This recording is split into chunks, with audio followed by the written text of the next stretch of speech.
Hello Shri Vitthal Shri Vitthal hello hello Shri Vitthal कडक करावं असतं थोडं मोठं hello Shri Vitthal hello hello Shri Vitthal Hari Hari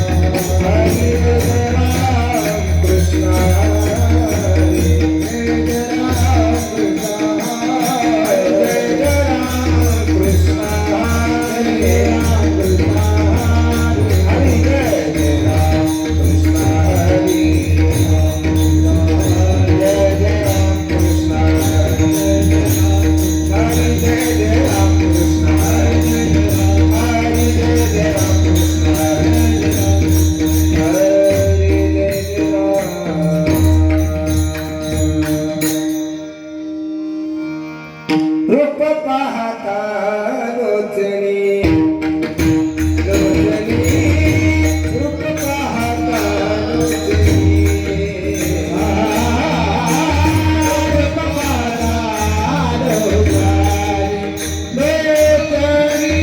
रूप पाहता लोचनी रूप पाहता लोचनी लोचनी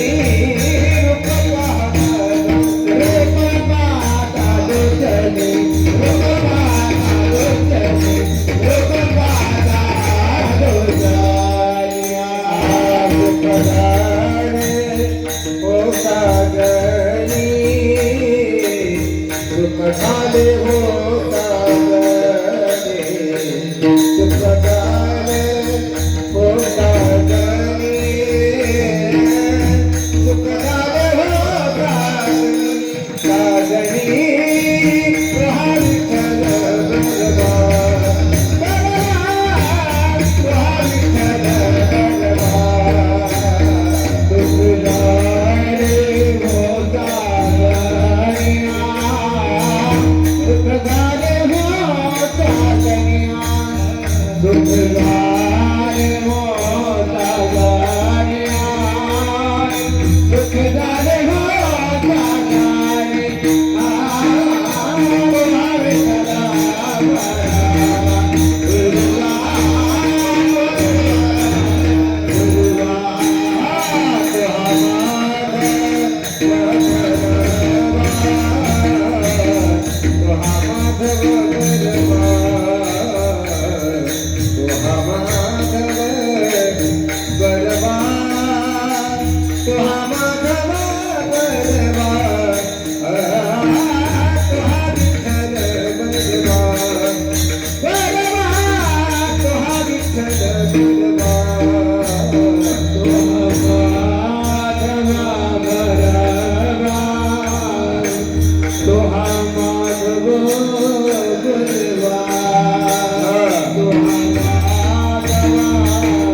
श्री विठ्ठल श्री विठ्ठल थोडे मागं सर मागं सर आवाज आला सगळे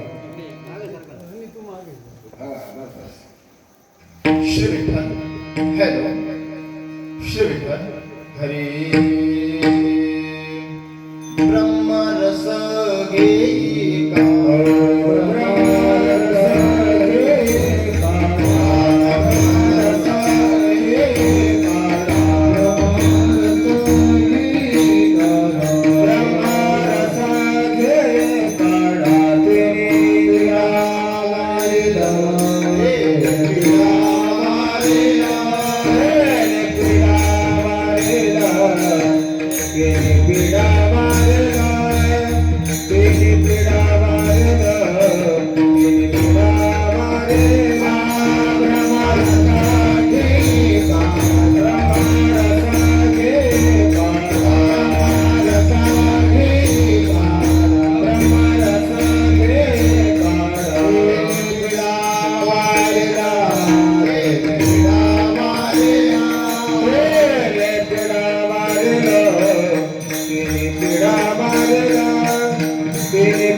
ब्रह्मरस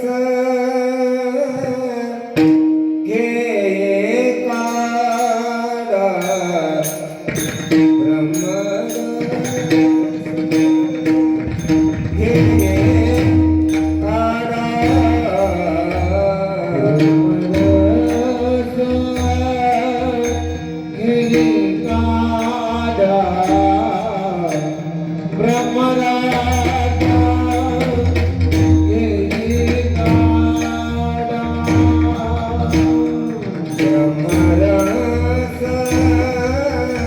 घे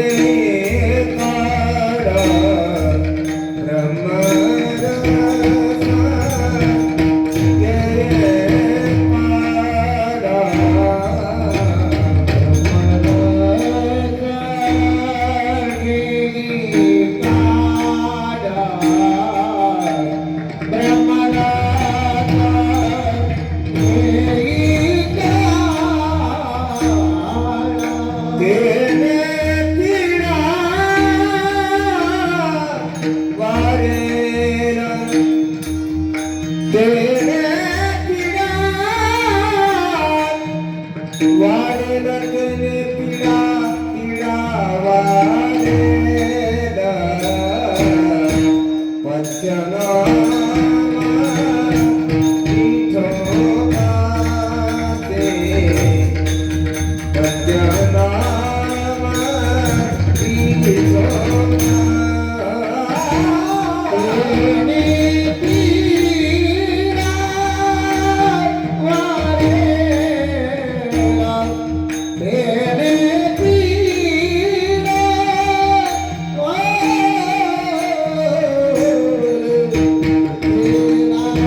नसरी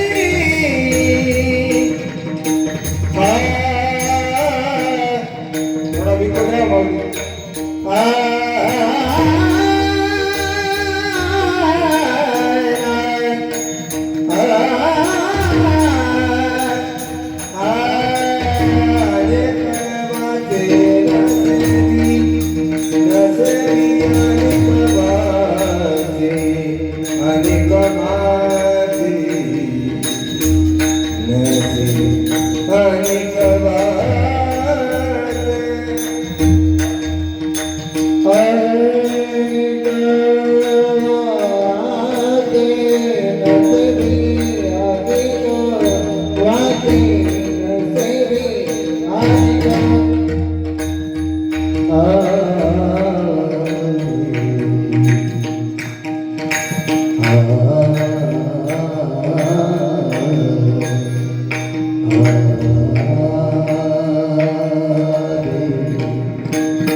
पीडा वारील पथ्य नाम विठोबाचे अनिक वाचे नसेवी भवरोगा ऐसे जाय भवरोगा ऐसे जाय अनिक काय शुल्लके पथ्य नाम विठोबाचे अनिक वाचे नसेवी तुका म्हणे नव्हे बाधा तुका म्हणे नव्हे बाधा अनेक कदा भूताची पथ्य नाम विठोबाचे अनेक वाचे नसेवी ओम योऽन्त प्रविश्य मम वाचमिमं प्रसुप्तं संजीवयत्यखिल शक्तिधर स्वधाम्नाम् अन्यांश्च हस्तचरण श्रवणत्वगादीन् नमो भगवते पुरुषाय तुभ्यम्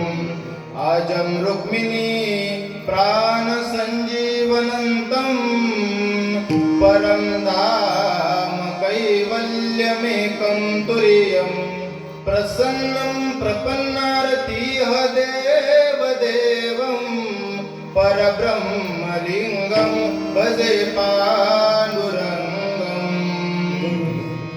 पांढरी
पांडुरंगा करो प्रथम नमन दुसरे चरण संताचिया यांच्या कृपा दाने कथेचा विस्तारो बाबाजी सद्गुरु दास तुका जयांचे केलिया स्मरण होय सकळ विद्येंचे अधिकरण ते जीवंदु श्री चरण श्री गुरूंचे ते नमस्कारोनी आता कलावज्ञ जीवोदार्थावतार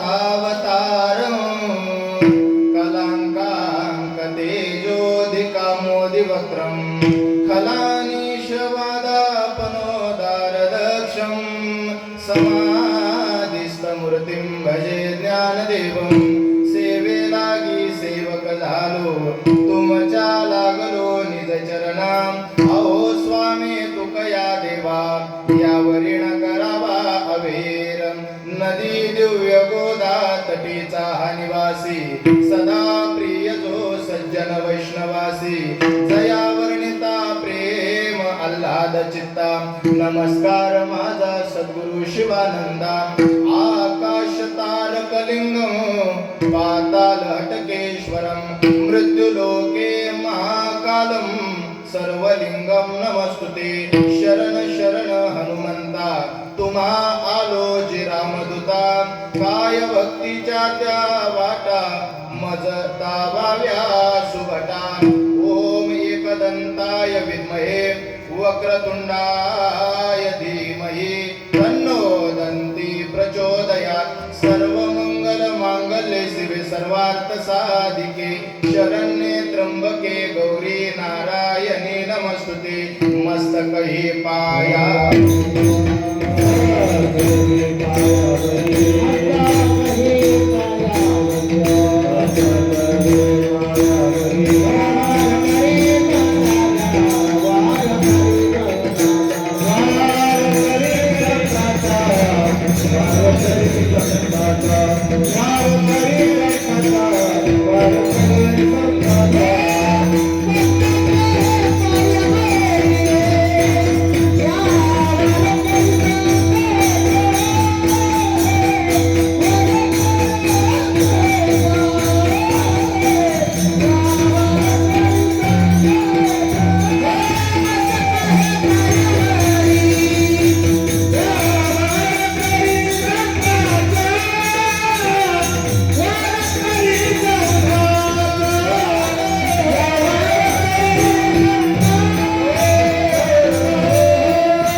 ब्रह्मांड नायक श्री पंढरीश पांडुरंग परमात्म्याच्या सेवेकरिता, माझ्या ज्ञानोबाराया, माझ्या तुकोबारायाच्या सेवेकरता, किंबहुना तुम्हा समस्त नागडे ग्रामस्थांच्या सेवेकरता निवडलेला अभंग श्रीमंत श्री जगद्गुरु तुकोबाराय यांचा 4 चरणाचा दुःखित असलेल्या जीवाला सुखाकरिता गरजेच्या असलेल्या औषधाचं दिग्दर्शन करणारा अभंग सेवेकरिता निवडला.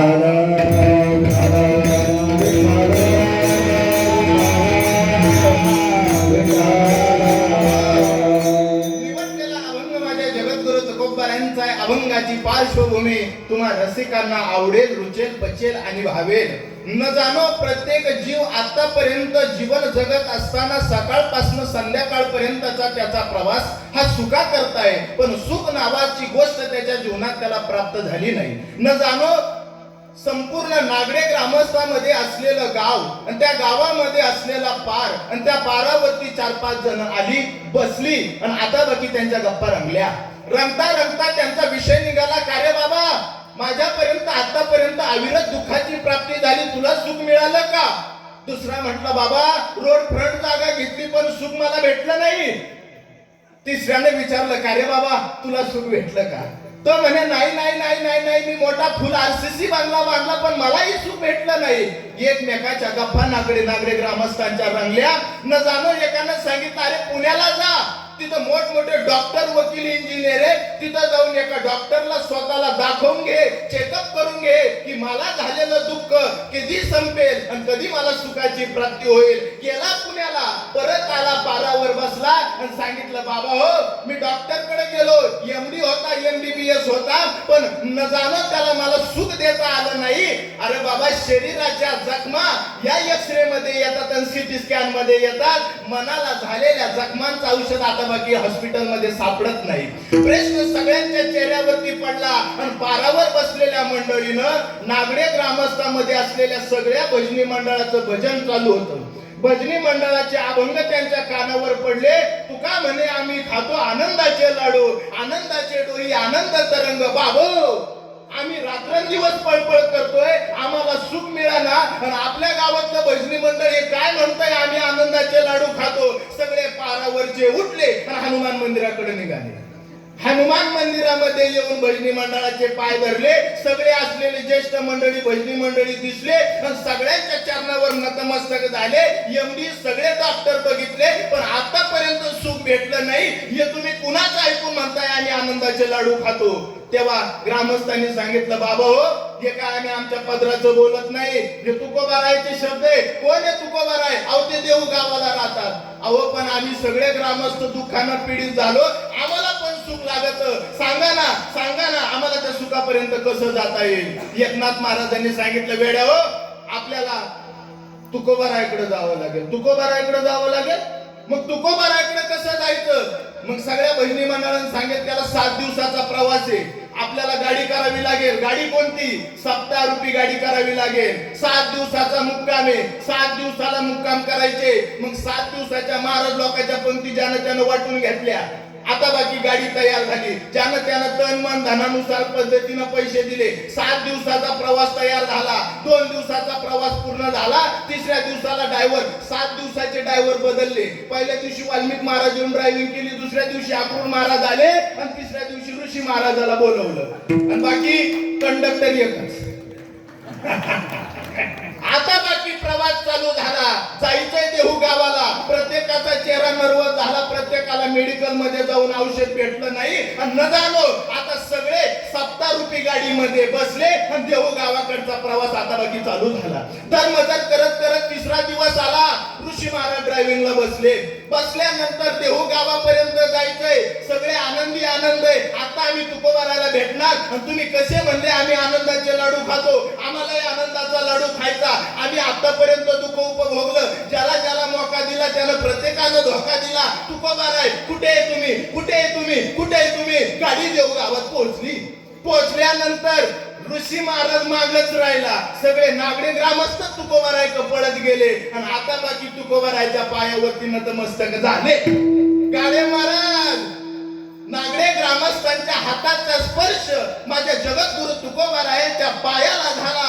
ज्याप्रमाणे कमळाच्या पाकळ्याने फुलावं त्याप्रमाणे जगद्गुरु तुकोबाराचे नेत्र कमळ उघडले. ती कृपा दृष्टी लोकांवर टाकली. काले बाबा हो का आलात या ठिकाणी? महाराज ज्याच्यावरती समर्पण केलं त्यानं प्रत्येकानं आमचं सरपणच केलं.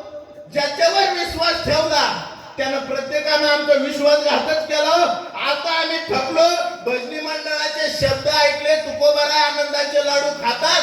आम्ही गाव सोडलं आणि 70 रुपये गाडीतून तुमच्यापर्यंत आलो. आता सांगा ना, अहो आम्ही दुःख उपभोगतोय, त्रास सहन करतोय, पीडा सहन करतोय. आम्हाला गरज आहे सुखाची. सांगा ना, आम्ही अनेक औषधं घेतले, MBBS चेक केले, पण आतापर्यंत आमच्या हृदयाच्या जखमा भरल्या गेल्या नाही. तुमच्याकडे काही औषध आहे का?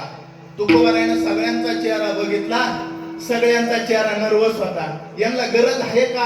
गरज पडली. सगळ्यांना गरज आहे, सगळ्यांना गरज आहे. पार पाठीमागच्यांपर्यंत सगळ्यांना औषधाची गरज आहे. तुम्हाला मी औषध सांगेन. तुकोबाराय म्हणतात तुम्हाला मी औषध सांगेन, पण तुम्ही औषध घ्याल का? सगळ्यांनी मान डुलावल्या. हो तुकोबाराय आम्ही औषध घेऊ, आम्ही औषध घेऊ. मग तुकोबारायनं सगळ्यांकडे बघितलं आणि औषध लिहून दिलं. अभंग जन्माला आला. तुकोबाराय जगाशी बोलू लागले, ब्रह्मरस गेली काढा आणि जेणे पिडा वारेल. आणि हृदयामध्ये दुःख आहे, दुःखाची दरी खोलवर गेली आणि प्रेमाची नदी आटली. जर ती पुन्हा सुरळीत चालू करायची असेल तर ब्रह्मरस रूपी काढा घे. त्याच्या योगे तुझी पीडा वारून जाईल. बस तुकोबाराय आम्ही देवाचं नाव मुखात घेऊ, ही आमच्या जीवनामध्ये ब्रह्मरसाला अंगीकारू. पण औषध घेताना डॉक्टर पथ्य पण लिहून देतो. जर रिझल्ट मिळवायचा असेल तर पथ्य पाळावी लागतात. तुमच्या ब्रह्मरसाला काही पथ्य आहे का हो? तुकोबारायनं द्वितीय चरणात सांगितलं. मग पथ्य आहे की कोणते? तुकोबारायनं सांगितलं पथ्य नाम विठोबाचे अनेक वाचे न सेवी. या वाणीनं, या मुखाने सातारकर महाराज दुसरं काही सेवन करायचं नाही. ज्याला पांडुरंगाचं नामचिंतन घ्यायचं, पांडुरंगाचं चिंतन करायचं, हे पथ्य पाळायचं. कुणाकडे लक्ष द्यायचं नाही. कोणी स्तुती केली तरी त्याला वावा, कोणी निंदा केली तरी त्याला वावा. आपला परमार्थिक मार्ग चांगला करायचा. पथ्य नाम विठोबाचे अनेक वाचे न सेवी. अहो तुकोबाराय पण देवाचं नाव घेतलं तर आमचं खरंच रोग जाईल का?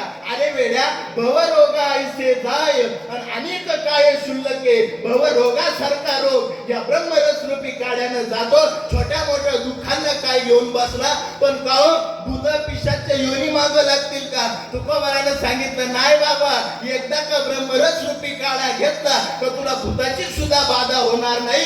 तुका म्हणे नवे बाधा आणि अनेक कदा भूताची विधान.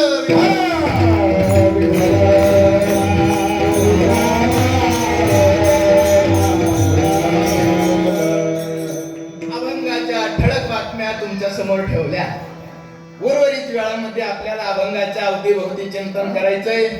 पण तत्पूर्वी परिहार देणं हे वक्त्याचं आद्य कर्तव्य. या न्यायानं तुम्हा सर्व ग्रामस्थांच्या वतीनं चालू असलेला हा नामयज्ञ भगवान श्री हनुमंतरायाच्या प्रथम वर्धापनानिमित्त असलेलं हे भव्य दिव्य नियोजन आणि या नियोजनातील तिसऱ्या दिवसाची सेवा तुम्हा सर्व ग्रामस्थांच्या वतीनं माझ्यापर्यंत आली. आणि ती सेवा समर्पित करत असताना मी गायलेला अभंग तुकोबारायांचा. खरं तर प्रतिकूल परिस्थितीमध्ये परमार्थ करणारी माणसं तुरळक असतात. जेव्हा प्रसंग प्रतिकूल असतो तेव्हा परमार्थ करता यायला हवा. प्रसंग आता पावसाचा आहे, पण तरी देखील एवढ्या मोठ्या प्रमाणात तुमची उपस्थिती ही खरं तर वर्णनीय, उल्लेखनीय. समस्त ग्रामस्थांच्या तन मन धनातून चालू असलेला हा प्रयत्न आणि त्या प्रयत्नाला साक्ष असलेले संपूर्ण आपण सर्व ग्रामस्थ त्याच पद्धतीनं समस्त भजनी मंडळाच्या वतीनं मला ज्यांनी आमंत्रित केलं ते आदरणीय हरिभक्तीपरायण आमचे सुधाकर महाराज साताळकर असतील, किंबहुना त्याचप्रमाणे आदरणीय आमचे अशोक काका असतील, यांच्या वतीनं तुमच्या समोर मी उपस्थित आहे. संपूर्ण भजनी मंडळाच्या एकमताने या ठिकाणी मी उपस्थित आहे. या कीर्तनाला सहसाथ करण्याकरता उपस्थित असलेले दिग्गज मंडळी, त्यामध्ये मृदंगाचार्य मृदंग सम्राट आदरणीय हरिभक्तीपरायण लक्ष्मण महाराज गाढे, आदरणीय महाराजांच्या चरणावरती कोटी कोटी वेळा नतमस्तक होतो. त्याचप्रमाणे पेटीची सहसाथ करत असताना आदरणीय हरिभक्तीपरायण पराग महाराज असतील, आदरणीय महाराजांच्या चरणावरती कोटी कोटी वेळा नतमस्तक होतो. आदरणीय हरिभक्तीपरायण स्वर सम्राट गायन सम्राट माझे मार्गदर्शक आदरणीय हरिभक्तीपरायण उत्तमजी महाराज गायकवाड आदरणीय महाराजांच्या चरणावरती कोटी कोटी वेळा नतमस्तक होतो.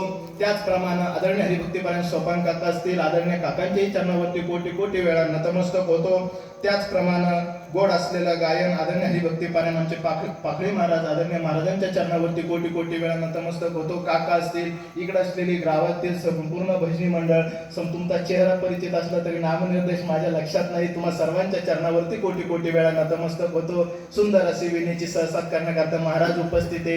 तुमच्याबद्दल काय बोलावं? वक्ता तो वक्ता नव्हे श्रोते नवीन. वक्त्याला काय किंमत आहे? जर श्रोता नसेल तर सगळी किंमत ही श्रोत्यावरती आहे. सुरुवातीच्या काही कालखंडामध्ये म्हणजे सप्त्याच्या पहिल्या दिवसात एका ठिकाणी कार्यक्रमाला गेलो. श्रोता पाऊस चालू सगळं असल्यानंतर कीर्तनाला काही करता येत नाही, थांबून घ्यावं लागतं. म्हणून तुम्ही आमच्या करता पांडुरंग रूप आहात, देवरूप आहात, शिवरूप आहात. संपूर्ण असलेली भजनी मंडळ ज्यांच्या कुशीमध्ये मी 8वी 9वी 10वीचं शिक्षण घेतो असे माझे मार्गदर्शक आदरणीय सातारकर सर उपलब्ध आहे. संपूर्ण असलेली ज्येष्ठ श्रेष्ठ मंडळी सर्वांच्या चरणावरती कोटी कोटी वेळा नतमस्तक होतो. सुंदर असलेली साऊंड सिस्टीम आदरणीय नवनाथ भाऊंची त्यांच्याही चरणावरती कोटी कोटी वेळा दंडवत करतो. तुम्ही सर्व ऐकणारी मंडळी आहात, तज्ञ मंडळी आहात. वक्ता कुठं चुकतो हे तुम्ही सर्वजण बघणारे आहात. ही माझी परीक्षा आहे. न जाणं दुसऱ्या प्रसंगाला माझी कीर्तन गावात झाली, पण सप्त्यामध्ये माझं पहिलं कीर्तन तुमच्या गावामध्ये आहे. ही माझी परीक्षेची वेळ आहे. या परीक्षेमध्ये मला पास व्हायचंय आणि ते परीक्षेतून पास होण्याकरता मी निवडलेला अभंग जगद्गुरु तुकोबारायांचा आहे. अभंग मोठा गोड आहे, परंतु कीर्तन सेवा करत असताना आणि कीर्तनाची मर्यादा पाळत असताना, कीर्तन हे काय उक्त्याचा कार्यक्रम नाही की तो फक्त भजनी मंडळानेच करायचा असतो. कीर्तन म्हणजे सगळ्यांच्या सहसाथीनं होत असतं. तो एकल्याचा नो हे खेळ म्हणून मेळ मिळविला या न्यायानं. तुम्हा सर्वांच्या सहसाथीनं आपल्याला या अभंगाला चिंतन स्पर्श करायचा आहे. पण त्याआधी गोड असं भगवंताचं नामचिंतन करूया.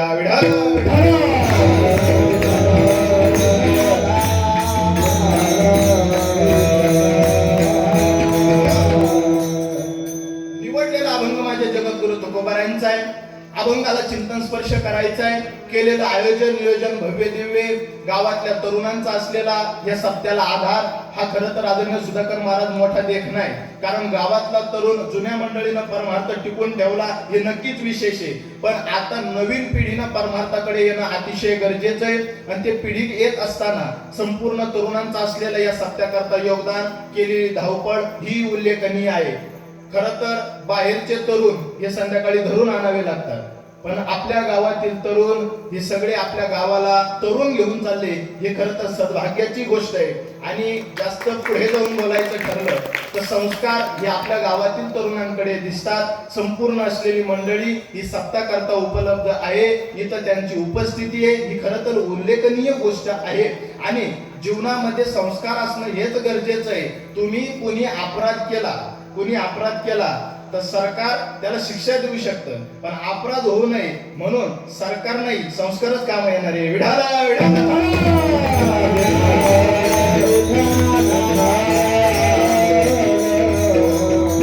तुम्ही सर्व तज्ञ मंडळी आज व्हॉट्सअप इंस्टाग्राम फेसबुकला काय घटना घडताय आणि कोणत्या मुलांवर मुलींवर काय अत्याचार होता याचा आराखडा तरुण मुलांसमोर आहे. म्हणून सरकार कलम लावू शकतं. आणि खरं बघायला गेलं तर फॅक्ट शिवाय मोठा नसतो. जर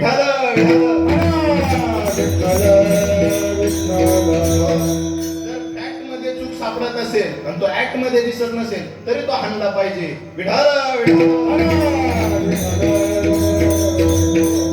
आतापर्यंतची होत असलेली परिस्थिती, मुलींवर होत असलेले अत्याचार, बलात्कारी समोर असताना सुद्धा जर त्याला कुठल्याही प्रकारची त्याच्यावरती प्रतिक्रिया होत नसेल तर हे आमचं किती मोठं दुर्भाग्य आहे. छत्रपतीचा काळ कधीतरी यावा आणि स्त्रियांना तो मान सन्मान पुन्हा मिळावा ही अपेक्षा तुमच्या समोर पहिल्यांदा मांडतो.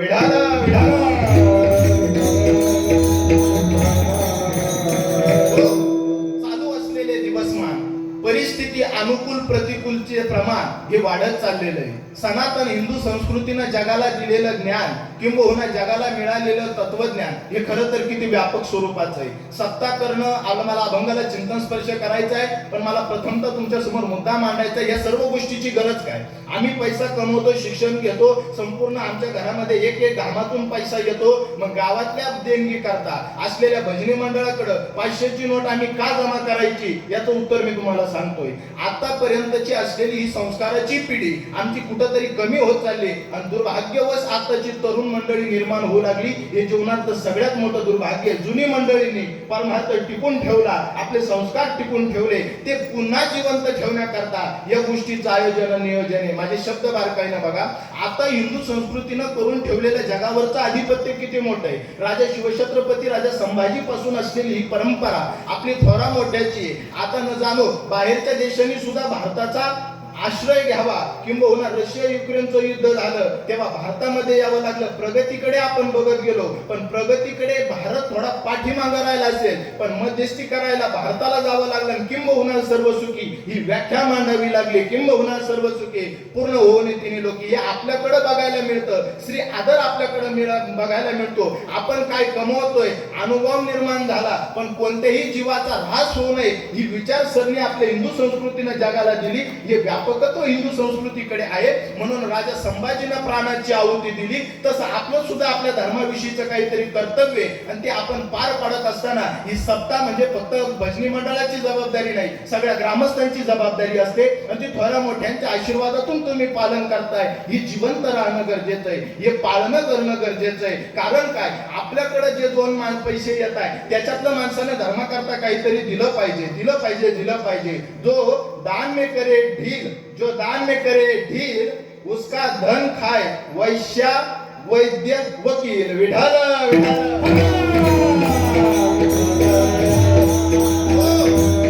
मिळालेल्या पैशापैकी काहीतरी धर्म कार्याला जावं. मी नेहमी म्हणत असतो, आपल्याकडे असलेलं इतरांना वाटलं पाहिजे आणि आपण जर ते वाटत नसू तर आपल्याला काहीतरी वाटलं पाहिजे. विठाल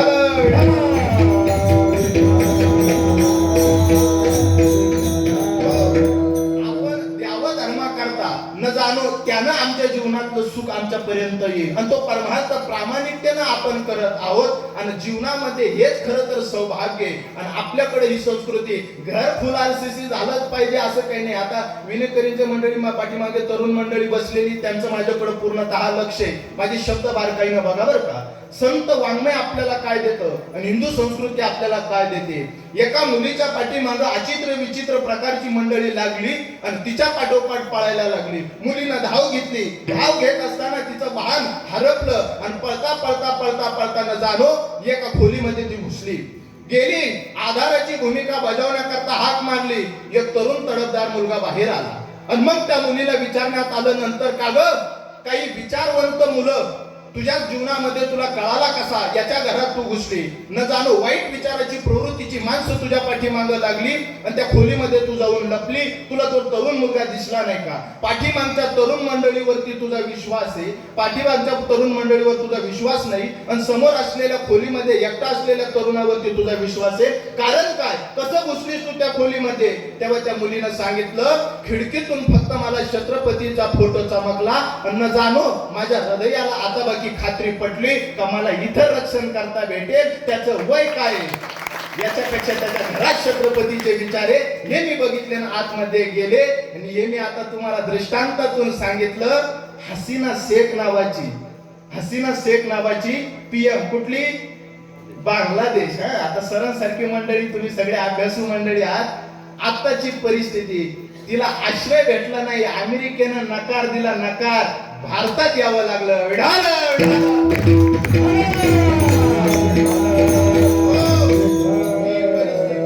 ही हिंदू संस्कृती आणि ते जिवंत ठेवण्याचं काम आपण सर्व करताय. आपणा सर्वांकरता एकदा जोरदार टाळी वाजवा.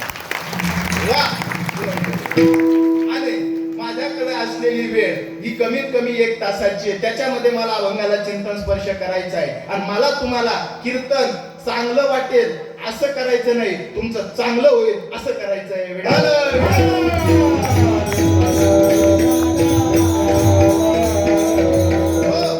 निवडलेला अभंग माझ्या जगद्गुरु तुकोबा यांचा आहे.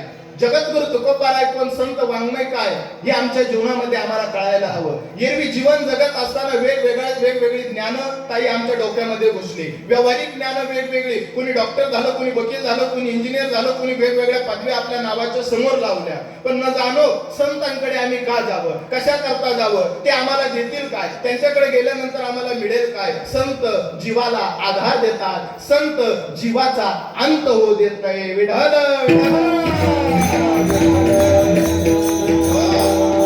आतापर्यंतचं जीवन आम्ही व्यतीत केलं, आमच्या करता आमच्या आयुष्यातला वेळ खर्ची गेला. आता आम्हाला सावरायचंय, आता आम्हाला बदलायचंय, आणि आता आम्हाला आमचं चांगलं करून घ्यायचंय. जीवन ही एक अमूल्य संधी आहे. आयुष्य मिळाल्यानंतर कोणा मुहूर्ताची वाट बघत बसू नका. तुम्ही जिवंत आहात, हाच एक मुहूर्त आहे. विढाल आपण जिवंत आहोत, त्या जीवनाचं आणि त्या जगण्यावर शतदा माणसानं प्रेम करावं.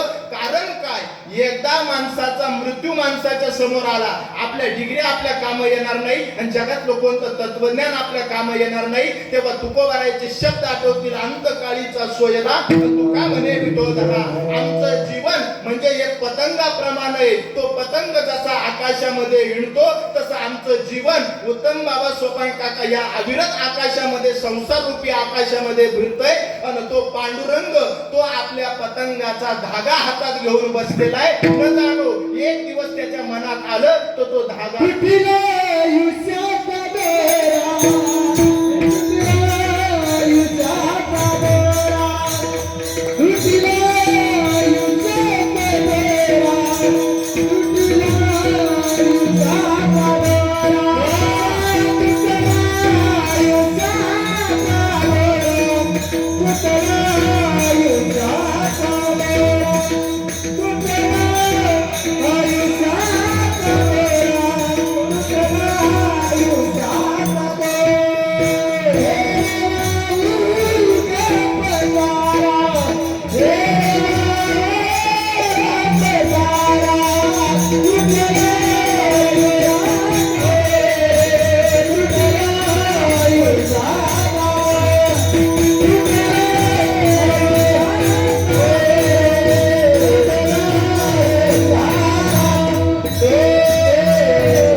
तोपर्यंत जगून घ्या. आयुष्यामध्ये समजा तुमच्या अकाउंटला 1 लाख रुपये पडलेले, आणि त्या 1 लाख रुपयामधून बाबा कुणी जर 1000 रुपये काढले तर रडयाला यातना होतात, दुःख होतं की माझे 1000 रुपये बदलले. ते दृष्टांत थोडा बाजूला ठेव. लाडक्या बहीण योजनेचे 3000 आले, आणि त्याच्यातले 1000 त्यांनी काढून घेतले, तरी हृदयाला दुःख आहे. माझा दृष्टांत, माझी उपमा बघा. जर 1000 रुपये जर गेले तर 10 दिवस माणूस हळहळ करतं. तसं पांडुरंगानं आपल्याला 100 वर्ष आयुष्य दिलंय, आणि त्या 100 वर्ष आयुष्यामधला जर आम्ही 70-75 वर्ष जर लोकांचीच वणवण करण्यात आणि लोकांचं दुःख सहन करण्यात वाया घालत असो, तर त्या देवाला किती वाईट वाटत असेल की बाबा 100 मधला 70 यानं संसार करताच वाया घातली, स्वतः करता जगला नाही. आयुष्य जात आहे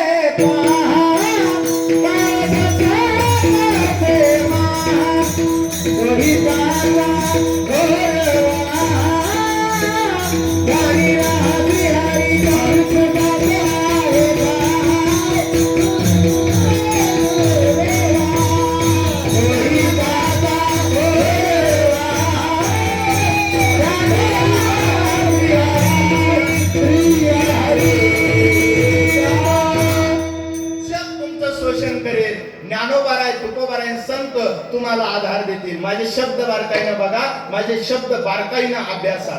बघा, आम्ही बाहेर गेलो, पुरुष घराच्या बाहेर गेला तर दादा आई आल्यानंतर त्याला विचारत नाही बाबा तू किती कमावून आणलं, ती विचारते बाबा पोटाला 2 घास खाल्ले का, स्वतः करता काही जगला का. ज्ञानोबाराय तुकोबाराय आपल्या आई वडिलांसारखे, आणि ते आपल्याला भौतिक गोष्टीची अपेक्षा करत नाही, तुमच्याकडनं पैशाची अपेक्षा करत नाही. माझे शब्द बारकाई नाही का, पाठीमागच्या पत्रिकेवर तुम्ही कालचे स्वर सम्राट होते, आजचे शब्दप्रभू नाव टाकलेले तुम्ही. मग शब्द बारकाईनं बघा, काल स्वराची इच्छा पूर्ण झाली, आज शब्दाची इच्छा पूर्ण करा. बरं का, ऐका, जग तुमच्याकडनं अपेक्षा करेल.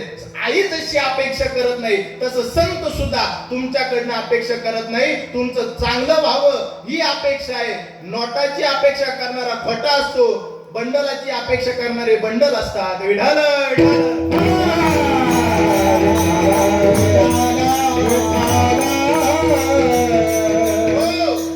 ऐका, आईचं सर्वस्व हे जसं मुला करताय तसं ज्ञानोबाराय म्हणतात आयुष्य जात आहे काकड्याचं प्रमाणे आयुष्य जात आहे. पा नामदेवरायचं प्रमाणे काळ जपत असे मा. स्वहिताचा स्वतःबद्दल तू काय करतोय? आयुष्याची वय किती गेलं? कुणी 40, कुणी 50, कुणी 60, कुणी 70. महाराज गमवली. मग गाडे महाराज संतांना दया आली. बाबा स्वतः करता काय जगतोय? आपुली आपण कला सोडवन. तुम्ही स्वतः करता काय जगताय? पुरुष मंडळी, सकाळी तुम्हाला जाग येते, ड्युटी वर्ग जर असेल तर तो 11 वाजता सगळी तयारी करून ड्युटीला जातो, 6 ला घरी येतात, 2 वाजे 7-8 पर्यंत जेवण करून झोपी जातात. जो शेतकरी वर्ग आहे, काका दिवसा लाईट असली तर 12 होय आणि रात्री असली तर दुसऱ्या दिवशी राहणार नाही म्हणून रात्री 12 वर आहे. मग तो स्वतः करता जगतो काय? जर बाजारात दिसला तर एका हातात पिशी टांगेल राहते, दुसऱ्या हाताने राम राम राम राम राम राम करतो. स्वतः करता जगतो काय? चला, हे पुरुष मंडळीचं झालं. महिला मंडळी, तुमचं काय वेगळं आहे? अहो, सकाळपासून संध्याकाळपर्यंत तुम्ही स्वतः करता काय जगलात? 1 मिनिट सुद्धा स्वतःला दिला नाही. ज्ञानवंत स्वतः करता काहीतरी विचार करा, स्वतः करता काहीतरी विचार करा. सकाळपासून सकाळी तुम्हाला जाग येते, 6 वाजता जाग येते. 6 ला बाहेर बघितलं, अंगणवटे गबळ उडेल दिसत, अंगणवटे झाडायला जातात. 7 वाजता घरामध्ये येतात, अंगणवटे झाडून घरात आले का लगेच बाकीचे म्हणतात चहा ठेवा. लगेच आहो ठेवते ना चहा ठेवला. 7:30 ला चहा उकळतो. 8 वाजेपर्यंत कप बसत होती. 8 वाजता पीठ मळायला घेती, 8:30 वाजे लोक पीठ मळीते. 9 वाजे लोक पोळ्या होत्या, 9 वाजता मटेरियल करायला घेती, 9:30 पर्यंत मटेरियल बनवती, 10 वाजेपर्यंत भाजी होती, 10:30 पर्यंत सगळ्याला वाढून देती, 11 वाजता स्वतःला 2 घास खाती, 11:30 वाजेपर्यंत भांडी कुंडीत होती, 12:30 11 वाजता आता असं वाटत आता मी झोपावा, पण झोपायला काही चान्स नाही कारण खाल्लेले भांडे धुवायचे राहते. 12 पर्यंत भांडीत होती. 12 वाजता असं वाटतं पडावा, पण कपड्याचा ढीग डोळ्यासमोर येतो. लगेच 2 हातात 2 बादल्या घेतील, लगेच दगड कलाची धो धो धो धो धो धो धो धो. एक तास 2 भांडे कपडे धुती. 1 वाजतो. घरात येऊन झोपावं वाटत तर लगेच सासू म्हणते ता सासऱ्याने एवढा मोठा बंगला बांधला, त्या पंचायत किती डाग पैसे पडेल दिसाद्या. लगेच आत्याबाई पुसते ना, लगेच फडकं घेती, बादली भरती, लगेच ते घास पुसता 3-3:30 वाजतात. 3:30 वाजले का लगेच एवढं हसू नका, मला माहिती काय काय करतात तुम्ही. 3:30 वाजले का लगेच त्यांची आरोळी येते, अगं चहाची तलप आली, लगेच चहा लगेच तिकडे गॅस का जाते, लगेच ते 4 वाजेपर्यंत चहा उघडतो. 4:30 वाजेपर्यंत लगेच कप बसत होती का लगेच सासूबाई म्हणती अगं सुनबाई ते वारं लय होतं आज म्हणते बाहेर लय गबळ उडेल दिसत, घेते ना झाडून आत्याबाई. लगेच अंगणवटे झाडायला जाते. 5:30 वाजेपर्यंत अंगणवटे झाडी ती, लगेच पीठ मळायला घेते. 5:30 ते 6 वाजेपर्यंत पीठ मळीती, 6:30 पर्यंत पोळ्या होतात. 6:30 लगेच मटेरियल तयार घेते, 8:30 वाजेपर्यंत पोळी बनवून तयार होते. सगळ्या भाजी कधी झाली का 8:30 वाजता सगळ्याला वाढून देते. 9 वाजता सगळे जेव्हा त्यांच्याकडे तिकडे गायब होत्या. मग ही जर नवीन असली सून तर मग भांडे उद्याला ठेवती, जुनी असली तर रात्रीच होती. आणि मग जर समजा 9:30 ला भांडी कुंडीत होती आणि मग ते न बाजारून मेथीची भाजी आणायला राहती. आम्ही पण अशा काकाच्या घरी मेथीची भाजीच खाऊन आलो. मग ती मेथीची भाजी राहती आणि मग ती मेथीची जुडी घेतली 9:30 वाजता अशी खुडीती आणि मग 10 वाजता झोपी जाते. मग सकाळी 6 वाजेपासून संध्याकाळच्या 10 वाजेपर्यंत तू स्वतः करता काय बरं आहे तू बरं आहे. तेच म्हणतात आयुष्य जात आहे पहा काळ जपत सेमा आणि स्वहिताचा घोर पहा ज्ञानी राहा श्रीहरीचा. अरे स्वतःच्या हिताचा काहीतरी विचार करा. मी चुकून बोलून गेलो ना काय चुकून ज्ञानोबारायचं प्रमाण नामदेवरायचं प्रमाणे, पण अभंग महाराजाची परीक्षा घेतली पाहिजे तुम्ही. अभंग पूर्ण ऐका आता. उठा जागे भारे आता स्मरण करा पंढरी नाथा, भावे चरणी ठेवा माता चुकवी व्यथा जन्माच्या धनदारा पुत्र जन बंधू स्वयने पिशून सर्व मिथ्या हे जाणून शरण निघा देवासी माया विगणे भ्रमला खरे म्हणता मी माझे निघरे येतो संपत्तीचे वारे साचो काले जाईल आयुष्य जात आहे पहा काळ जपत सेमा स्वहिताचा घोर व्हा ध्यानी रहस्य हरीच्या संत चरणी भाव धरा क्षणक्षणा नाम स्मरा मुक्ती सायुज्यता वरा येची करा बापानो विष्णुदास विनवी नामा भूलू नका भव कामा धरा अंतरी निज प्रेमा न चुकाने मा हरी भक्ती विढाल.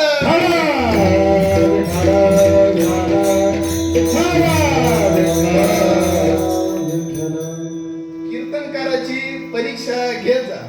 काय येतं काय नाही तर प्रत्येक बारकाईनं बघा.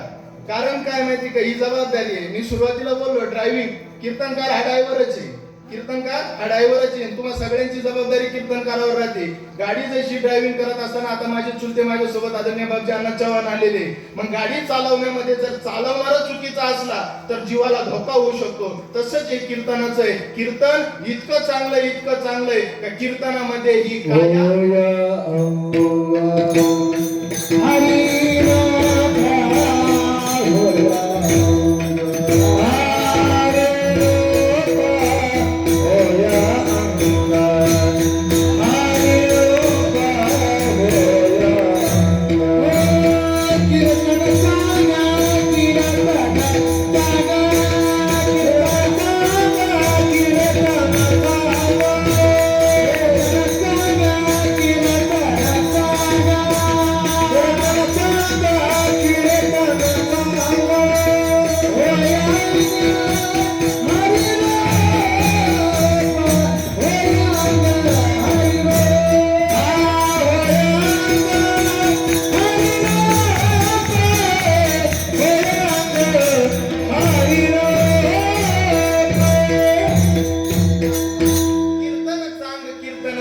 होय अंग हरिरूप. कीर्तनात आलं काही तर अंग जीवरूप नाही, हरिरूप होत.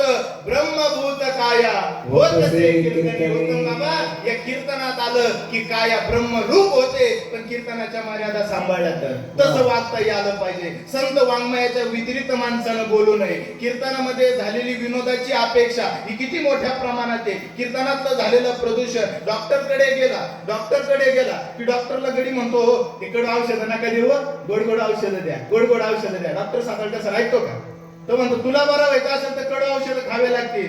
तसं महाराज विनोद करा, हा कडू घ्या, ज्ञानोबरायचं तुकोबरायचं चिंतन घ्या, चांगलं होईल. म्हणून संत वाङ्मय, ज्ञानोबरायचं तुकोबरायच्या वाङ्मयाची बरोबरी काय विनोद करू शकतात का व्हॉट्सअपला आणि फेसबुकला? ते सांगायचे ठरले तर मला काय कमी जमतील का? माझा स्वभाव विनोदी आहे. मी सुरुवातीपासून शेवटपर्यंत तुम्हाला हसवीत ठेवेल, पण गादीची मर्यादा तशी सांगत नाही. आम्हाला काय, एक राजा होता, त्याला दोन बायका होत्या, एक आवडती होती आणि एक आवडती होती. सांगायला लागतं काय?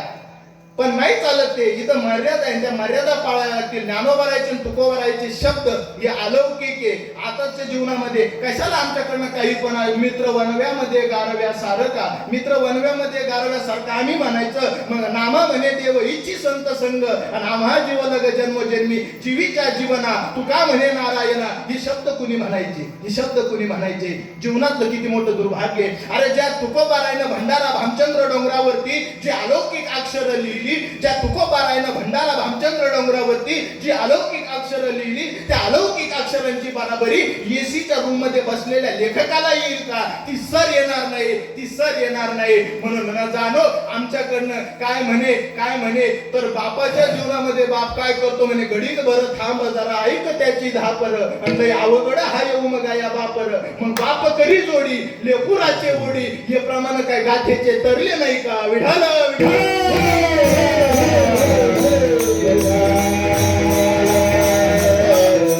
आमचं जीवन हे त्या गादीला समर्पित असावं. आमचं जीवन हे ज्ञानोबाराला तुकोबाराला समर्पित असावं. आणि ती समर्पणाची भूमिका मला तुमच्या समोर मांडायची आहे. दाखवलेली जबाबदारी भजनी मंडळाने मला त्या अभंगाला न्याय मिळवून द्यायचा आहे. संत तुमच्या स्वतःचा विचार करतात, संत तुम्हा आम्हाला चांगलं करून देतात. पण आम्ही 2 डिग्र्या नावा पुढे घेतल्या, संतांना आडाणी समजायला लागलो. संतांना राजा हो आडाणी समजायला लागू नका. संत सगळ्या बाजूला परिपक्व आहे. आज तुकोबारा डॉक्टर झालेले, तुकोबारा डॉक्टर आहे, तुकोबारा इंजिनियर आहे, तुकोबारा वकील आहे, तुकोबारा संशोधक आहे. वेगवेगळ्या पद्धतीनं गाथा परिवारामध्ये त्याचं चिंतन चालू आहे. तुकोबारा सगळ्या अंगानं परिपक्व आहे. साईन ठेटा, कॉस ठेटा, 10 ठेटाच्या नादात आम्ही फेट्यावाल्यावर विश्वास ठेवायचं विसरलो, म्हणून जीवनात दुःख आहे. विठाल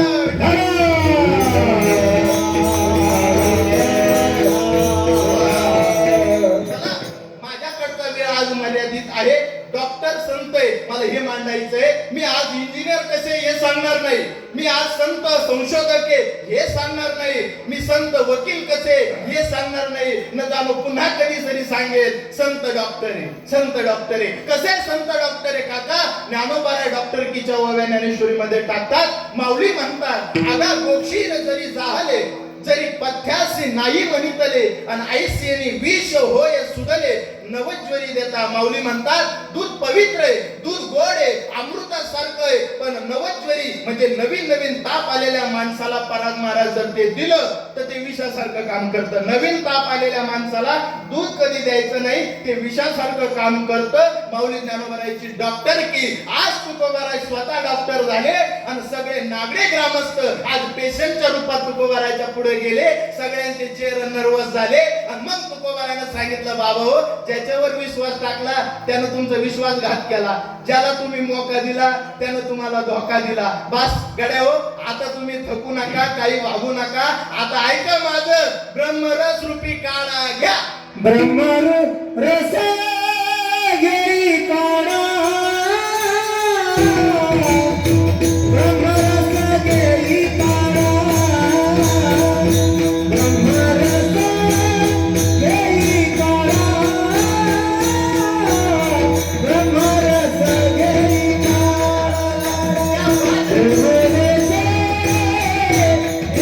काढा,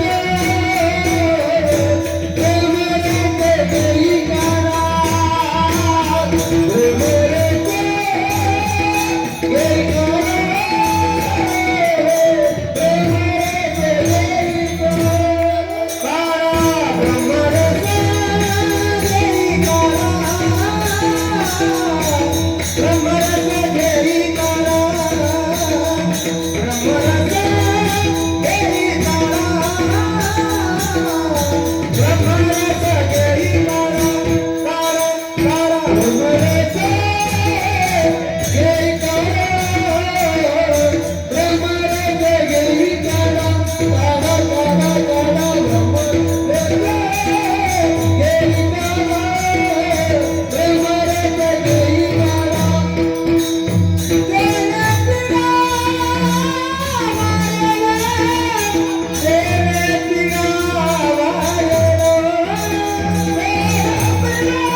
सुंदर अप्रतिम. तुम्ही गात जावं, आम्ही ऐकत राहावं. त्यातली त्यात तुम्ही आज मदत लई मोठी केली. काळी 2 मधून मला कोणी पांढरी 3 मध्ये, माझा 3 मध्ये चालतो. मग सगळी मंडळी काळी 2 मध्ये, भजनच काळी 2 मध्ये होतात पराग महाराज. मग काय मी पण कोणाला आग्रह करत नाही का पाकवात पांढरी 3 मध्ये लावा, पण आदरणीय हरिभक्ती परायण महाराजांनी ठरवलं, त्याचप्रमाणे आदरणीय आमच्या गाढे महाराजांनी ठरवलं का महाराज पांढरी 3चा आहे म्हणलं पांढरी 3 मध्येच लागेल. मग त्यांनी लगेच 5 मिनिटं वेळ दिला, पाकवात त्याच्यामध्ये लावला. तुम्ही म्हणाले कशाला सांगितलं? अहो तो ब्रह्मरस आहे ना, तो काय असे कोणते औषध गोळा करून बनवायचा राहतो का? मग उत्तम बाबा कसा बनवायचा? मृदंग लावून घ्यायचा. लावणी मृदंग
एकदम गोड. ते काहीतरी गाणं निघलं ना, आपाचा विषय लय हारडे, तसं आमच्या उत्तम बाबाचा विषय लय हारडे. कोणी आणा, तुम्ही नाद नाही करायचा.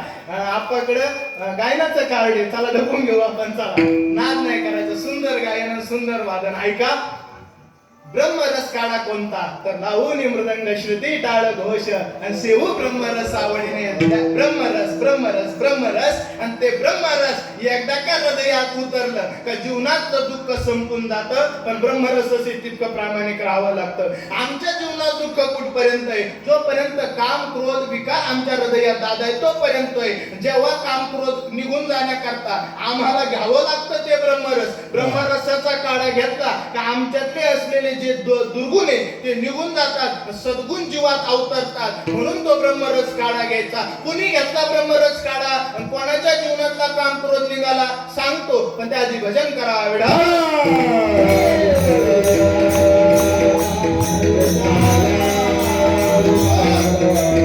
संत मीराबाई नावाचं पात्र डोळ्यासमोर आणा. संत मीराबाई, राजघराण्यात जन्म झाला. बाप राजा आहे, राजाच्या घराण्यामध्ये राजकुमारी म्हणून मीराबाईचा जन्म झाला. ऊन वारा पाऊस त्या मीराबाईला माहित नाही, परंतु हृदयामध्ये देवाची भक्ती करावी अशी विचारधारा त्या संत मीराबाईच्या हृदयात लहानपणापासून निर्माण झाली. अविरत देवाचं भजन, अविरत कृष्णाचं नाव मुखामध्ये. न जाणो राजवैभव मोठं आहे, असलेली राजाची प्रॉपर्टी मोठी आहे. राजाच्या राजवैभवामध्ये अविनाश दादा असलेले नोकर चाकर मोठ्या प्रमाणात आहे. ऐका, आणि मोठमोठे नोकर चाकर त्या दरबारामध्ये काम करताय. अनेक महिला, अनेक दास्या त्या राजवैभवामध्ये काम करताय. आणि त्याच्यामध्ये एक म्हातारी आजीबाई तिथे दासी म्हणून काम करते.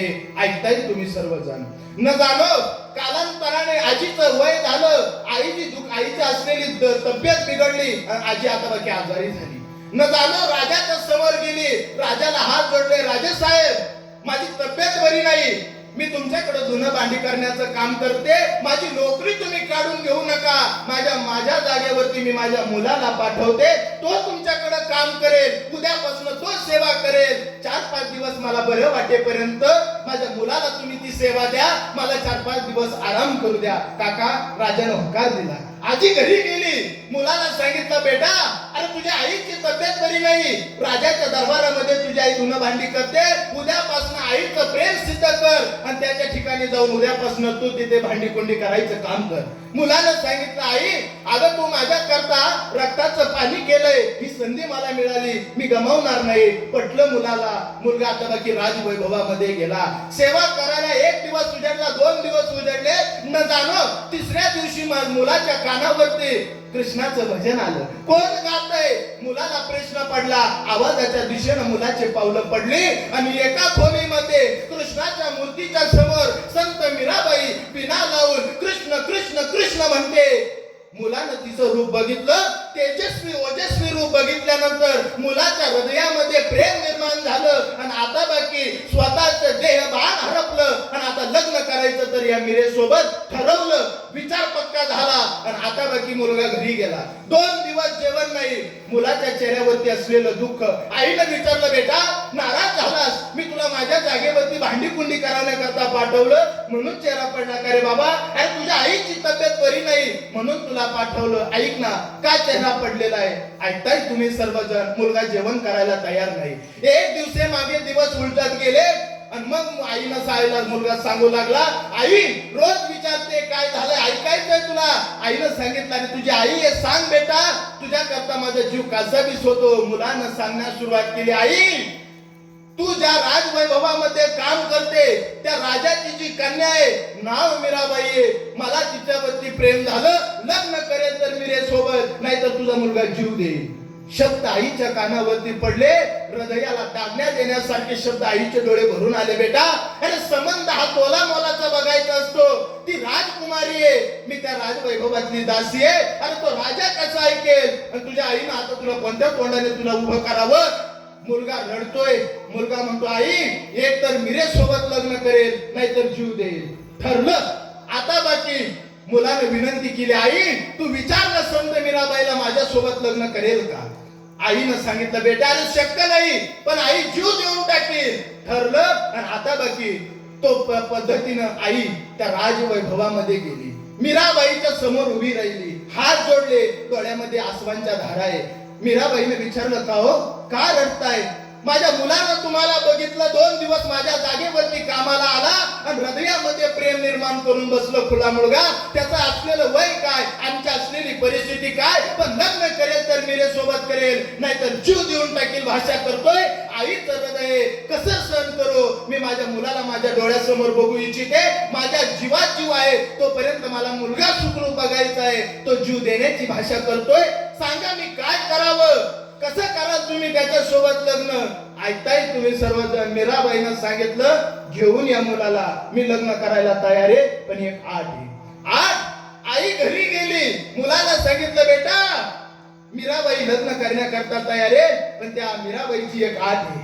मुलानं दादा सांगितलं, तिच्यासाठी जीव द्यायला तयार आहे. म्हणतात ना काय ते, तुमच्यासाठी काय पण, काल पण, आज पण. तसं मुलानं सुद्धा भाषा शैलीत वापरलं. मीराबाईनं आज सांगायची, जीव देईल पण ती आज पूर्ण करेल, चालेल मला. मुलानं आणि आईनं ठरवलं आणि संत मीराबाईकडचा प्रवास चालू झाला. राजवैभवामध्ये काका गेले, संत मीराबाई समोर उभ्या आहे. तो तरुण तडफदार मुलगा आणि ती थकलेली आजीबाई उभी आहे. मुलानं संत मीराबाईकडे बघितलं, मीराबाईनं मुलाकडे बघितलं. तुम्ही माझ्यासोबत लग्न करायला तयार आहे का? हो तयार आहे, पण माझी एक अट आहे. सांगा, आत्ताच पूर्ण करतो. मीराबाईनं सांगितलं, आई तुला समोर ती खोली दिसते का? मुलानं सांगितलं, नवनाथ भाऊ हो दिसते. त्या खोलीमध्ये केसासारखे असलेल्या धागा आणि त्या धाग्याला बांधलेला हजारो क्विंटलचा दगड तुला दिसतोय का? मुलानं सांगितलं, हो. मला तो विशाल काय दगड दिसतोय. नीट बारीक बघ, केसासारख्या धाग्यानं त्याला बांधलंय. हो दिसतंय. करायचं काय? त्या खोलीमध्ये जा, त्या दगडाच्या खाली बस आणि आता बाकी मी ज्या कृष्णाचं भजन करते, ज्या गोविंदाचं भजन करते, त्या गोविंदाचं भजन कर. मुखातून देवाचं नाव बाजूला गेलं तर केसासारखा दोरा तुटेल आणि तुझ्या डोक्यावरही पडेल. जर तुझ्या डोक्यावर पडला तर तू राजा मरशील. मग माझ्याशी कसं लग्न करशील? बस. आता बाकी मुलानं सांगितलं, पण देवाचं नाव मुखातून जाऊनच देणार नाही. घेईल देवाचं नाव, घेईल देवाचं नाव. मुलगा खोलीमध्ये गेला आणि आता बाकी गोविंदाचं रामाचं नामस्मरण करायला लागला. खोली बंद करण्यात आली. 24 तासानंतर दरवाजा खोलण्यात आला. मुलगा बाहेर आला. संत मीराबाई समोर उभे आहे, आई समोर उभी आहे. मुलानं डोळे उघडले आणि आता बाकी मीराबाईनं प्रश्न केला, का रे लग्न करण्याची अपेक्षा घेऊन आला होता? मी तयार आहे लग्न करण्याकरता, कर मीरे सोबत लग्न. मुलाचे डोळे भरून आले आणि मग आता बाकी मीराबाईच्या चरणावर नतमस्तक झाला आणि धाय मोकळून रडायला लागला. आता तुम्ही मला पराग येणारी रखुमाई समान, मला आता तुमच्या सोबत लग्न करायचं नाही. अरे बाबा झालं काय, झालं काय? मुलानं सांगून टाकलं, उत्तम गोविंद गोविंद गोविंद गोविंद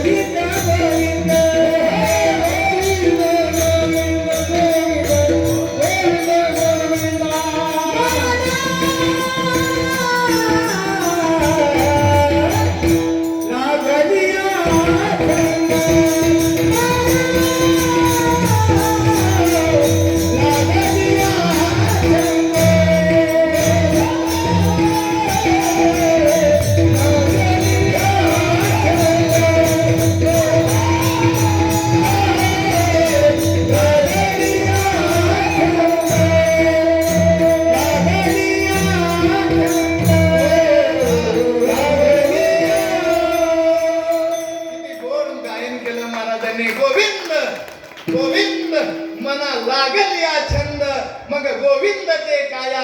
आता माझी काया गोविंद रूप झाली. मीराबाई आता लग्न करण्याची इच्छा राहिली नाही. आता माझ्या मनाला गोविंदाचा छंद लागला. तुम्ही मला त्या पांडुरंगाचं नाव घ्यायला लावलं. विकार हृदयातले संपून गेले. तसंच तुकोबारायनं परमात्मिक ब्रह्मरसाच्या काड्याला पथ्य सांगितलं. कोणतं पथ्य? तर विठ्ठलाचं विठोबाचे पथ्य राम विठोबा. नाम विठोबाचे पथ्य नाम विठोबा. पथ्य नाम विठोबाचे पथ्य नाम विठोबाचे. नाम विठोबाचे पथ्य नाम विठोबा.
माहोल बनवला आज तुम्ही नाच करा वा वा वा वा आणि एकदा या दोन लेकरींसाठी सुद्धा गोडाच्या जोरदार करायचा कन्या तरी ऐशी देई तैशी मीरा मुक्ताबाई याची गरज आहे या त्या काळामध्ये विठाल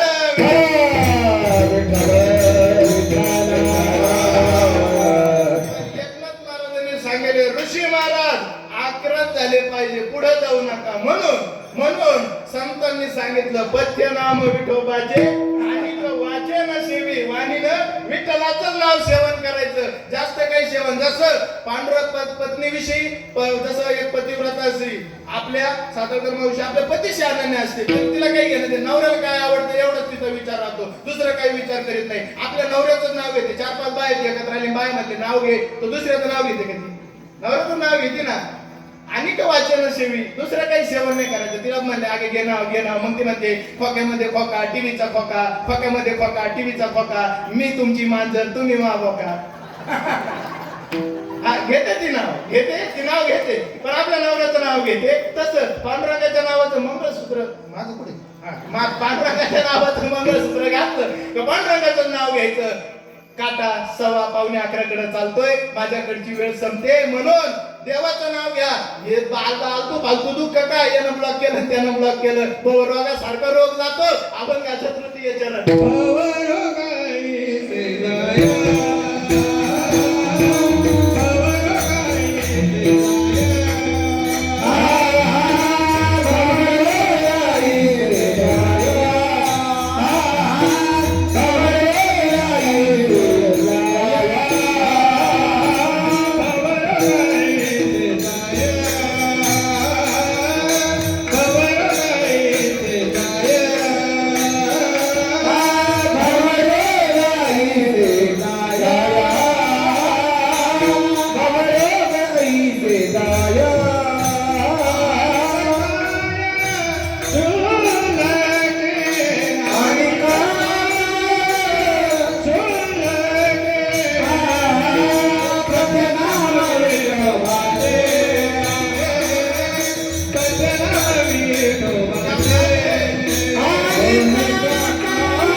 विठ्ठल नामाचा विठ्ठल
शुल्लके पथ्य नाम विठोबाचे अनिक वाचन सेवे. तुकोबारायानं सांगितलं ना देवाचं नाव घ्या रोग निघून जाते. तर तुकोबारा विश्वास ठेवायचा. दादा आईनं एकदम मुलाला सांगितलं मम्मी मम्मी आई आई पप्पा कोणते. मग ते पिंट्या तो बघ तो बाप आहे. मग तू पिंट्या परत प्रश्न करतो का. अजिबात प्रश्न करत नाही. आईवर विश्वास आहे. तसं रोग जायचे म्हणले औषध तुकोबारायानं सांगितलं विठ्ठलाचं नाव. परत पिंट्यानं प्रश्न नाही करायचा. पिंट्यानं सरळ नाव घ्यायचं. कसं नाव घ्यायचं एकदम साधं एकदम सोपं. सगळ्यांनी हात वरती करा. वा वा सगळ्यांनी सगळे हा एकदम सोपं आहे नाव. आता सर्वांनी मुखाने नाम हाताने टाळी भजन करा.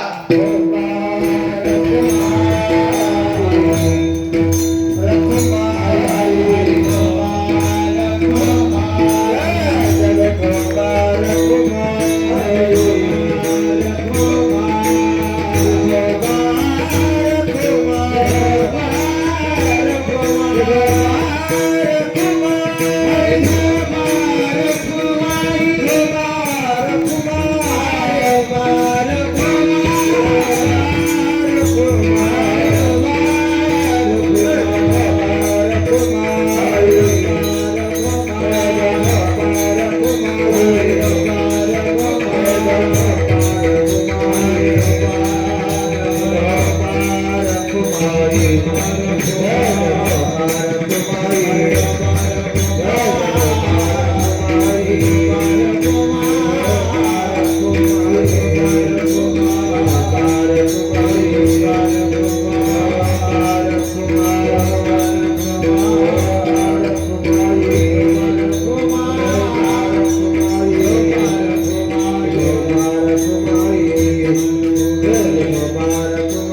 विठ्ठलाचं नाव घेतलं ना आता काय घाबरायचं नाही. फक्त ते अविरत ठेवायचं, ते सोडायचं नाही. अनन्य मासा पाण्याशिवाय जगू शकत नाही, तसं पांडुरंगाच्या भक्तानं पांडुरंगाशिवाय जगू नये. इतकं अनन्य असावं, इतकं अनन्य असावं.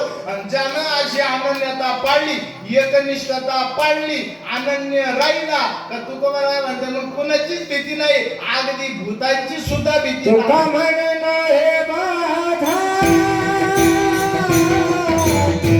तुका म्हणणं हे बाधा, हो तुका म्हणणं हे बाधा, तुका म्हणणं हे बाधा, बाधा, तुका म्हणणं हे बाधा,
Hallelujah.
आणि नवे बाधा अनेक कथा भूताची काय गायलं महाराजांनी. मला प्रश्न पडला सोपान काका, आज एवढा मॅटर सांगितलं, पुढच्या 4 दिवसाकरता तुम्ही ठेवलं नेमकं काय? इतकं सगळं काही काय रे? म्हणजे सगळं आज ऋषी महाराजाला एवढं समर्पणच करून टाकलं. वा वा, एकच नंबर. हे माहोलच आजचं काहीतरी वेगळं आहे, अप्रतिम. मला ते विचारावं काय होतं, तुम्हाला आठवत असेल तो प्रवासाचा नवरा माझा नवसाचा, हा त्याच्या त्या अशोक शरदचेच आठवण 7-8 तर आपण नाही घाबरत. बंदूक, पिस्तूल, रणगाडा आपण नाही घाबरत. तर समोर कोणी येऊ द्या, स्वतः काका उत्तम बाबा आपण नाही घाबरत. जोरदार अप्रतिम अप्रतिम. आता पण नवरा माझा नवसाचा, मग इथं नवसाचा कोणी? हा मी नवसाचाची. पण माझा नवस करताना घरची कोण चूक झाली, ते भाद्रा मारुतीला गेले. मी कायम झोपेल राहतो. मग मी पण सांगितलं मा काही चूक नाही, मा नवस ज्याला केलं तोच झोपेले. विठाला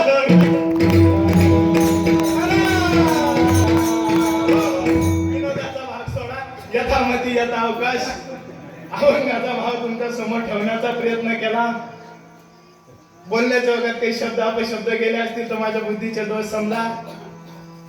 परमपूजनीय स्वामी शिवानंदगिरी बाबांच्या कृपा आशीर्वादातून, गुरुवर्य गाथामूर्तीराम भाऊ महाराज राऊत, गुरुवर्य गाथामूर्ती राऊत बाबांच्या आशीर्वादातून, त्याचप्रमाणे ज्यांच्यामुळे माझ्या जगण्याला अर्थ आहे ते माझे वडील आदरणीय हरिभक्तीपारायण धर्माचार्य निवृत्ती महाराज चव्हाण ठाणगावकर. तुमच्या सर्वांचा चेहरा परिचित आहे. मी तुमच्याकरता नवीन आहे. माझ्या वडिलांच्या मार्गदर्शनाखाली माझी परमार्थाची वाटचाल चालू आहे. माझ्याकडचा वेळ संपलेला आहे. पण एक गोष्ट सांगतो, आपल्या घरातली आई रखुमाई आणि आपल्या घरातला बाप पांडुरंग आहे हे कळालं का वेगळा परमार्थ करण्याची गरज राहत नाही. या न्यायानं केलेला संपूर्ण ग्रामस्थांचा अट्टहास, संपूर्ण असलेल्या भजनी मंडळाच्या वतीनं, ग्रामस्थांच्या वतीनं आदरणीय आमचे सुधाकर महाराज सातळकर असतील, त्याचप्रमाणे आदरणीय आमचे अशोक काका काळे असतील, या संपूर्ण मंडळीने माझा वेळोवेळी संपर्क केला. तुमच्या समोर सेवेकरता मला उपस्थित केलं. आदरणीय हरिभक्तीपारायण इकडे उपस्थित असलेले गाढे महाराज असतील, त्याचप्रमाणे आदरणीय हरिभक्तीपारायण उत्तम बाबा सोपान काका, आदरणीय हरिभक्तीपारायण पराग दादा असेल, त्याचप्रमाणे आदरणीय हरिभक्तीपारायण पाटले महाराज असतील.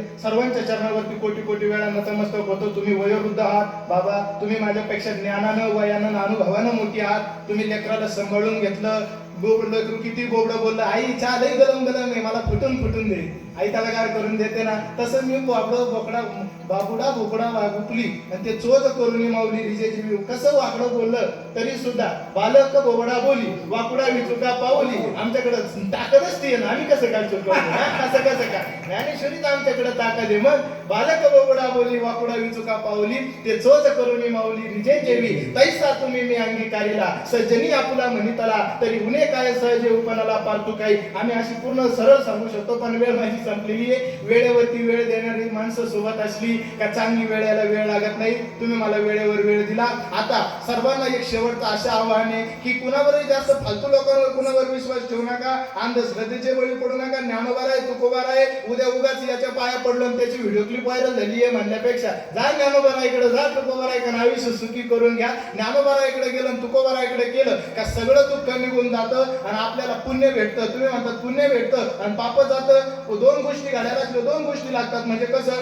जर समजा मकामध्ये काका लोळा आला तर त्याला ट्रिंजर घ्यावं लागतं, बरोबर की नाही. आणि जर समजा आज जर समजा आळी आली तर त्याला कोरोजन घेऊन यावं लागतं. मग लोळा महाराज वेगळं औषध, आळी घालायला वेगळं औषध. तुम्ही म्हणता संतत नाव घेतलं पुण्य भेटत, पाप निघून जातं. मग हे कसं काय होतं? पुण्याची प्राप्ती आणि पापाची निवृत्ती संतांच्या नावानं होती. माणसाकडं कीर्तनकाराकडे पुरावा असला पाहिजे आणि पुरावा नसला तर कीर्तनकार पुरावा. कीर्तनकाराकडे पुरावा असला पाहिजे, कीर्तनकाराचा पुरावा नसला तर पुरला पाहिजे. ऐका, माझ्याकडे पुरावा आहे. तू का म्हणे पापे जाती संतांची जपे, पुण्यवंत व्हावे घेता सज्जनाची नावे. मग वाट कसली बघता? सर्वांनी हात वरती करा. पाप घालवायचं आणि पुण्य मिळवायचं. सर्वांनी हाताने टाळी, मुखाने नाम आणि सर्वांनी भजन करायचं. ज्ञानेश्वर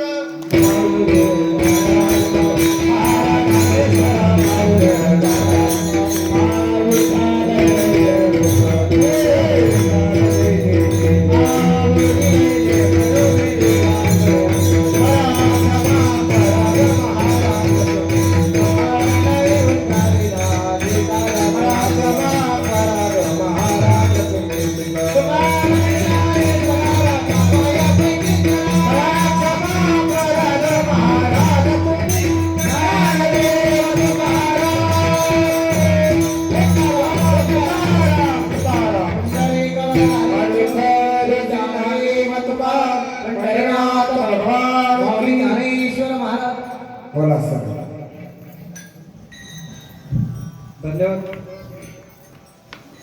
आज आपल्या या अखंड हरिनाम सप्ताहाची तिसरी कीर्तन सेवा आपल्या इथं रुजू केली. हरिभक्त पारायण ऋषिकेश महाराज चव्हाण महाराज, मी आपल्याला धन्यवाद देणार नाही, कारण आम्ही कालच एक खूप सुंदर अभंगावर चिंतन ऐकलं अक्रूर महाराजांचं. आपुलिया हिता असे जो जागता, धन्य माता पिता दयाची. आजचे हे धन्यवाद आम्ही हरिभक्त पारायण निवृत्ती महाराजांना देऊ, कारण त्यांनी तुमच्यावर इतके सुंदर संस्कार केले. तुम्ही पण देखील आपलं हित कशात आहे हे ओळखलं आणि त्यांच्या मार्गावर पाऊल ठेवून तुम्ही पुढे वाटचाल करत आहात. तुम्हाला आमच्या वतीने, आमच्या ग्रामस्थांच्या वतीने खूप खूप धन्यवाद. आपण इथे आला आणि आपली कीर्तन सेवा रुजू केली त्याबद्दल खूप खूप आभार. धन्यवाद. मी आजचे जे दुपारचे अन्नदाते होते हरिभक्त पारायण अशोक महाराज काळे यांना विनंती करतो की त्यांनी महाराजांचा सत्कार करावा, आणि महाराजांना पण विनंती करतो की त्यांनी अशोक काकांचा श्रीफळ देऊन सन्मान करायचा आहे.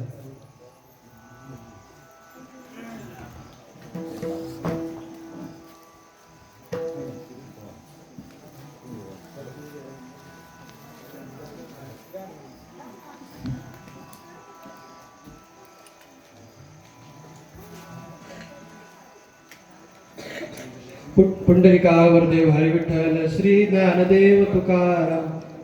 अशोक महाराजांना विनंती करतोय की त्यांनी महाराजांचा सत्कार करायचा आहे. धन्यवाद. पुंडलिकावर देव हरी विठ्ठल श्री ज्ञानदेव तुकाराम. उद्याचा कार्यक्रम उद्या पहाटे 4 वाजता नेहमीप्रमाणे काकडा होईल. त्यानंतर सकाळी 8 ते 11 ग्रंथराज ज्ञानेश्वरी पारायण, दुपारी 2 ते 3 महिला भजनी मंडळाचं भजन, त्यानंतर परत पारायण होईल. संध्याकाळी 6 ते 7 हरिपाठ आणि रात्री 9 ते 11 उद्याचं कृष्ण जन्माचं कीर्तन ते 10 ते 12 या वेळेमध्ये होणार आहे. आणि ही सेवा राष्ट्रपती पुरस्कार प्राप्त संगीत विशारद हरिभक्त पारायण कोमल सिंग महाराज राजपूत धुळेकर यांची ही कृष्ण जन्माष्टमीचं कीर्तन होणार आहे. त्या कीर्तनाचा सर्वांनी लाभ घ्यावा. ते कीर्तन 10 ते 12 या वेळेमध्ये होईल. अतिशय सुंदर असे महाराज आहेत, ज्येष्ठ आहेत, संगीत विशारद आहेत, गायनाचार आहेत आणि राष्ट्रपती पुरस्कार प्राप्त असे ते कीर्तनकार आहेत. आजचे